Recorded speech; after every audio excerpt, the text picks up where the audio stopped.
अकबर बीरबल कैसे मिले।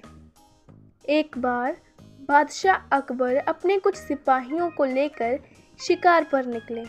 शिकार करते करते वे सभी वन में बहुत आगे निकल आए और रास्ता भटक गए।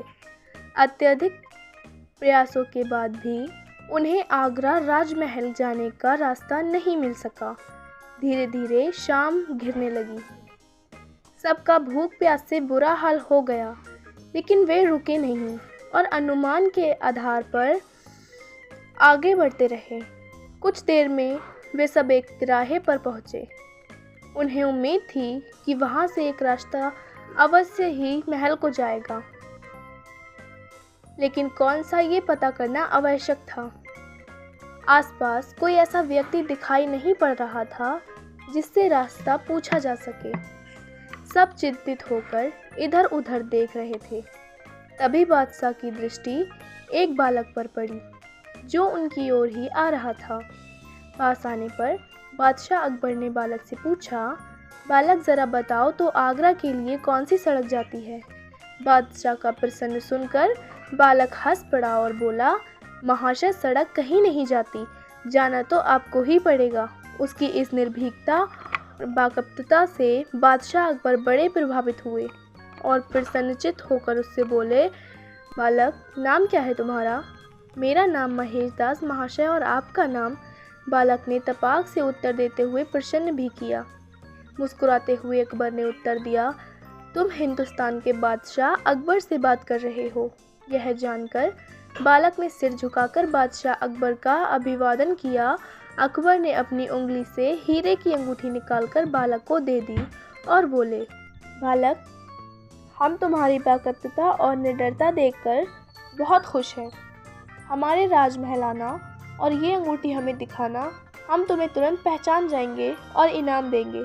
चलो अब बता दो कि आगरा जाने का रास्ता किस ओर है।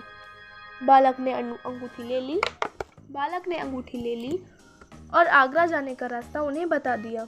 समय व्यतीत हुआ और महेश दास युवक हो गया। एक दिन उसने बादशाह से मिलने उनके राजमहल जाने का विचार किया और उनकी दी हुई अंगूठी लेकर अपने घर से निकल पड़ा। राजमहल पहुंचकर वह हैरान रह गया। कीमती पत्थरों से निर्मित और बेहतरीन नक्काशी से सजी आलीशान महल देखकर उसकी आंखें फटी ही रह गईं।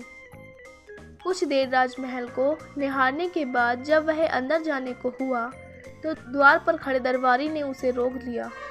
रुको, ऐसे कैसे अंदर चले जा रहे हो। बादशाह अकबर के द्वारा दी गई अंगूठी दिखाते हुए महेश दास दरबार से बोला, महाशय मुझे जहाँपनाह से मिलना है। दरबान उसे राजमहल में प्रवेश देने के लिए राजी हो गया, किंतु इस शर्त पर कि बादशाह उसे जो भी इनाम देंगे उसका आधा हिस्सा वो उसे देगा। बीरबल ने शर्त मान ली। राजमहल में प्रवेश कर वह बादशाह अकबर के दरबार पहुंचा। बादशाह सलामत को सलाम करने के बाद उसने उन्हें अंगूठी दिखाई, जिसे पहचान कर बादशाह बोले, अरे तुम तो वही बालक हो जिसने हमें रास्ता बताया था। जी हुजूर, बोलो इनाम में क्या चाहते हो। जहाँपनाह, मैं चाहता हूँ कि आप मुझे इनाम में 100 कोड़े लगवाएं। महेश दास ने नम्रतापूर्वक निवेदन किया। यह निवेदन सुनकर बादशाह अकबर हक्के बक्के रह गए। ये तुम क्या कह रहे हो, बिना अपराध के हम तुम्हें कैसे कोड़े लगवा सकते हैं। हुजूर, मुझे इनाम में 100 कोड़े ही चाहिए। महेश दास की जिद के आगे अकबर को झुकना पड़ा और उन्होंने जल्लाद को आदेश दिया, महेश दास को 100 कोड़े लगाए जाए। जल्लाद ने महेश दास को 100 कोड़े लगाना शुरू किया। जैसे ही उसने 50 कोड़े पूरे किए, महेश दास बोला, बस हुजूर, ये मेरे हिस्से का इनाम था।